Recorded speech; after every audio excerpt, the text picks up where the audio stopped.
Did you ever thought that we are aware of the cyber threats and cyber attacks going on these days, but the people who are unaware of these things going on in this world, and they be far from the technology and they be in themselves, and they still get scammed or hacked, and they don't know how did this happen to them. But this is a technique which most of the hackers do to gain the access of someone who be far from the technology and from the social media. And this is the topic which we are going to study today.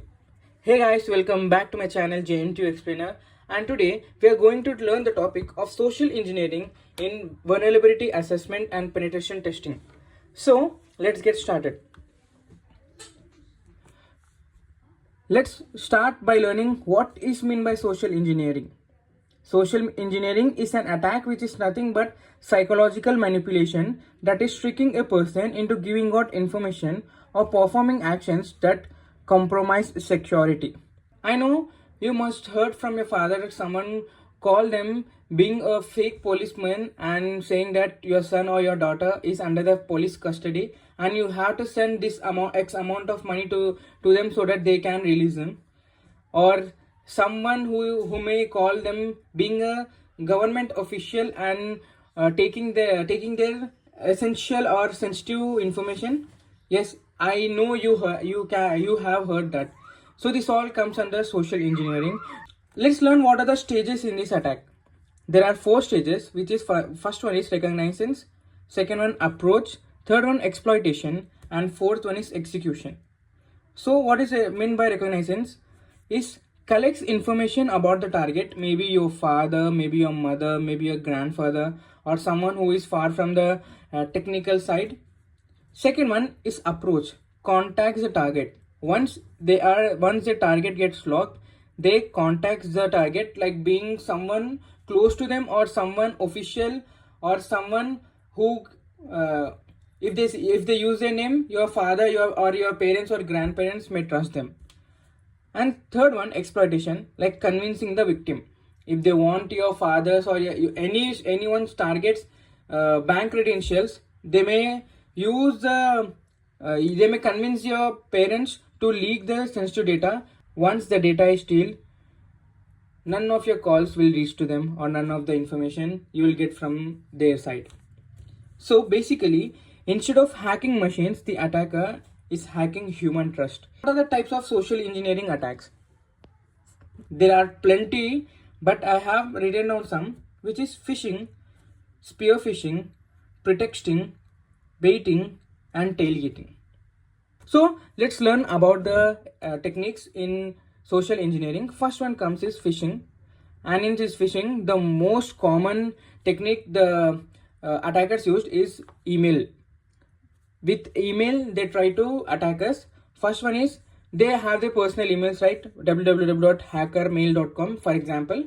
They change this mail to www.government-of-India because our parents trust these types of emails very easily because they think that it's from the government of India and it may be important. That's the reason they try to click that very easily.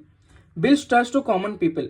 It may be anyone who these types of emails build trust very easily.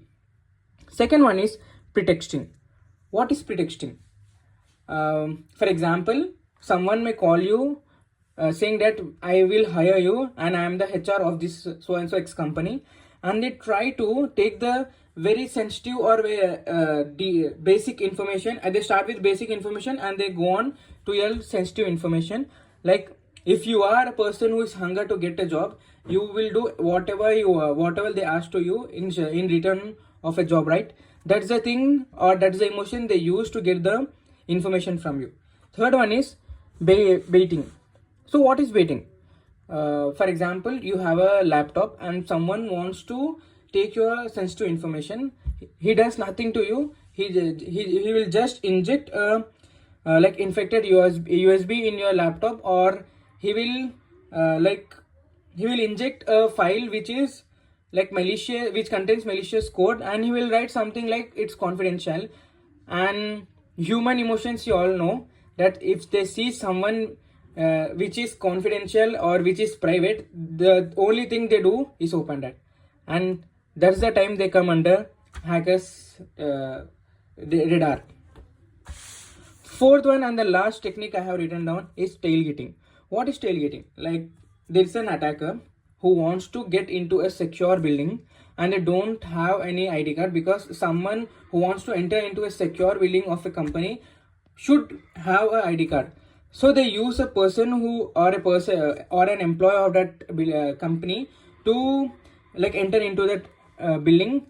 They make first they start making friendship, and then they make reasons like that they don't have any ID card, and I have forgot the ID card in my house. Can you take me along with you? And that's the thing, they enter into the building by convincing this man. The entire security system of the company gets into danger. So guys, what's the conclusion of my video is, firewalls and antiviruses can stop malware, right? And strong passwords can be stopped by brute force. But only awareness and training can stop social engineering, because it's a game of awareness. And if you aren't aware so much, you can be the next target, and your entire savings or your entire information can be leaked. So this is not just a video, but it can be an awareness call, because attackers are everywhere, maybe next to you. But the main thing is, if you come under their radar, everything can be vanished. Thank you so much guys. Let's meet in the next video. Till then, read nicely. Thank you so much. Bye.